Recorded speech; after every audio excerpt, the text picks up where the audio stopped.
I'm here with Jerry Sidor, and he is an educator at Paris Gibson Education Center. So I would like to welcome Jerry. Would you introduce yourself to us and tell us what you do as an artist and what you do as an educator?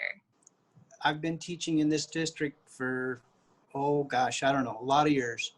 And I'm currently at the alternative high school. I do as much art as I possibly have the energy for on my off time, evenings and weekends and summers. And I consider myself both an artist and an educator. I noticed, because I've been to your classroom a few times, that you have a painting on an easel right by your desk. Mm-hmm. That it seems like you just continuously work. I do that for a couple of reasons. One, because it's a handy place for me to make art. It's I guess my studio. Two, because I think it's important that students see what I'm doing and see that I'm going through a lot of the same things, if not all the same things that they're going through as a person that's trying to create and make art. I think it builds empathy and it builds relationships, because I look at students' art all the time and we discuss it, and they also look at mine and we talk about it. I ask them to be honest and tell me exactly what comes to mind when they look at it, and just to see if what I'm trying to say through my art is communicating. So I think it's just a great thing that that I can share that with them. It helps me a lot as an artist, and hopefully, like I say, it gives them a sense that I'm involved in what I teach, and I think that's important too. And we learn so much about each other through the art, and it's such a great way to build relationships and trust and confidence and all the things that I think have to happen in order to really teach and for them to grow. What medium do you choose to work in as an artist, and why? Well, lately I've been learning to paint in oils. I'll say over the last 6 years. I've painted in oils before, but I mostly used watercolor. I love that medium, and I love the fact that you can get such beautiful washes and soft edges, and at the same time you can get the hard edge, the dry brush thing going.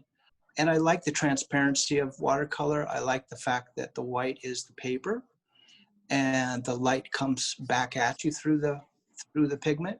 So I'm exploring oil paints a lot lately, and I find them very interesting, and again, very versatile. Since I paint wet into wet usually, you can get those soft edges, and yet you can get the hard edge and all the edges in between. So you get that atmospheric perspective. Plus it just has other attributes that watercolors don't have. You can build up the paint, you can, the actual texture and not implied texture.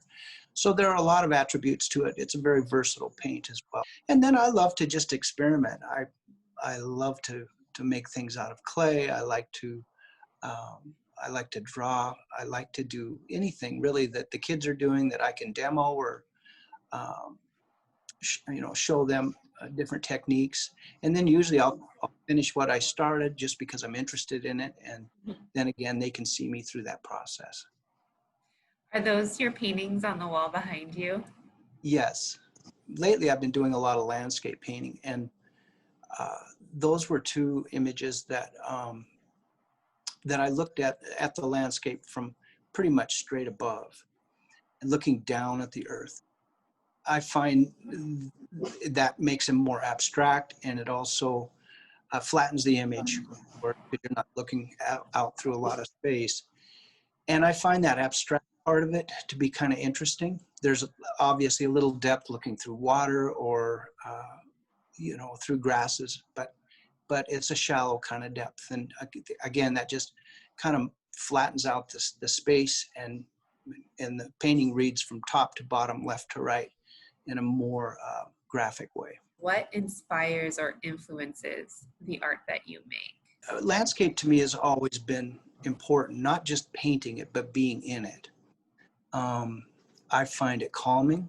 I find it, I learn a lot by being in landscape. I appreciate just how I feel when I'm in the landscape, and I'm not alone when I'm I'm not lonely when I'm alone in the landscape. I feel very safe and reassured. And yet, with storms and weather and changing seasons, there's it's an awesome power. It just inspires me to just think about the natural world that I can learn from and that I want to share in my paintings.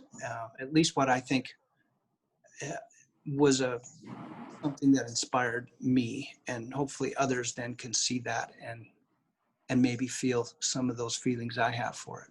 When you choose a painting to work on, can you tell me a little bit? So if you have an idea for a landscape, is it, I guess the question I'm asking is how you go from start to finish Mm-hmm. of artwork. Well, I've done a variety of things. Lately, I've been working as a studio artist, so I use my camera. I take several photographs. I get different exposures because a camera has such a limited um, sense of value. Some of the darks are lost when the lights are right, and vice versa. Color changes in a photograph, and the perspective itself, the whatever lens I'm taking it through kind of changes the linear perspective. So I adjust things and edit things. I'll sometimes move things that are in the photograph and change them in the painting. And I'll heighten and then lower the intensity in other areas to draw the viewer into what I want them to see. So it's just a tool, it's just a resource, and it's a way that I can spend many hours in the studio representing what I cared about in that place. I've also done sketches, and I also, as a watercolorist, I've also done a lot of, especially watercolors on site, and working more quickly as the light changes and the weather changes and my paper's blowing around and all the things of plein air painting.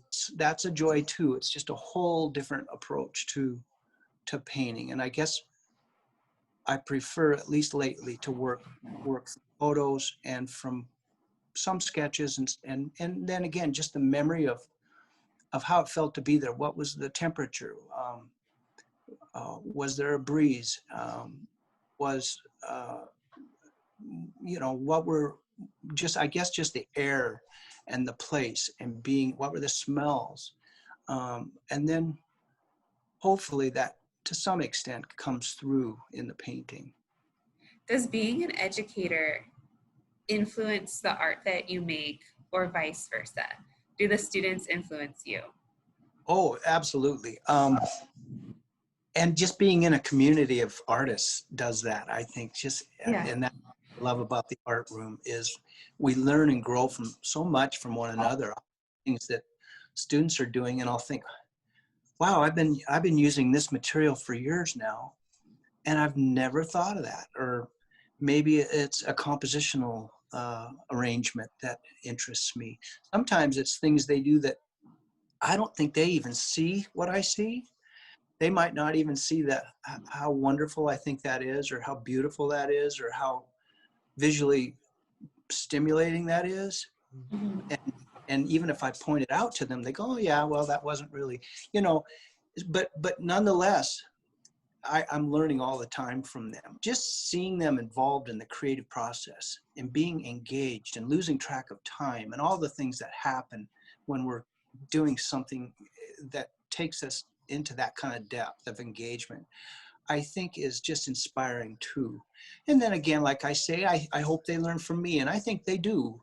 The credibility of again, just being an artist and having them see me go through all those motions, the frustrations when it's not working, the joy when it does, the excitement, the whole process, I think is good for them to see me doing too. I'm just another person just making art. I might have more skill, I might have more experience, but it's fundamentally all the same stuff emotionally and psychologically that we're going through as we create. What advice would you give to young people or aspiring artists? When a student leaves me, I give them the same advice as when they, that is, drop your guard when you approach making art or being creative. Too much stress, too much self-judgment is hard on creativity. It stifles it, as a matter of fact. Some stress is good, it's a motivator, but too much stress can be paralyzing. So I ask them not to judge themselves. So many of them have had so little of art education. It's a cultural thing. But in our culture, students oftentimes feel like they don't have the skill set or the confidence to make art. And so I ask them to just relax, stay open-minded, and be respectful of themselves, and they will grow. If they can do those things and keep making art, then their skills in the language part of it, the grammar of art, the composition and design elements and principles, all those things will naturally happen. I also tell them, think about when you were a little toddler. Nobody taught you any formal grammar, but yet you learn to speak this complicated language of English or whatever language you're a part of. And that just proves to me that those technical skills, those grammar skills and so forth of the visual language will naturally develop. You'll become more concerned about them as you go, and you'll understand them more in depth. Most of all, just allow yourself to be yourself and engage in the process in a playful, free, spirited way, and you will learn a lot more that way than if you're too worried or too concerned about judging yourself against other art or other students or my work or anybody else's. Just be yourself. Lastly, how do you see the arts as being vital to our society, especially now? Or vital to our society in general, and perhaps especially now? Yeah. Let's just look at that microcosm, that small community of the schoolhouse, Mhm. and how students engage in that community. So much of what they do there today has to do with a finite kind of learning, where 2 and 2 is 4, and so forth and so on, facts, figures, regurgitating information. But when they come to the art world, and this applies to people in general and in our society, when they get to that, it opens way up into, first of all, this realization that I, as a human being, matter. I'm an individual and I have unique points of view, unique feelings to express. And yet we have a lot of similarities. That kind of engagement, that kind of learning is so different than other areas of the curriculum during the course of their day. And it's no different for me as an artist in terms of just living my life. Just that engagement that I can have with the creative process is unique, and it's a way of affirming that I matter, I'm a human being, and maybe somebody else can relate to my point of view or the way I felt about something through my art.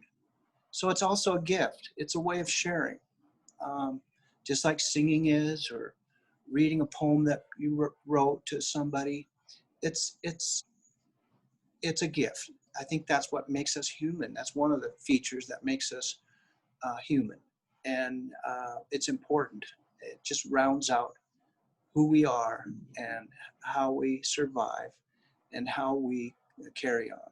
Jerry, thank you so much for meeting with me today and doing this interview. I think you're a really inspiring educator, a great artist, and you have a good heart. So it's been an honor to do this. Thank you very much. And thanks for doing all this. In the Russell Museum in general, just such a pleasure to have you and the museum appreciate us as art educators and as artists, and to bring this kind of display, this kind of show to our community.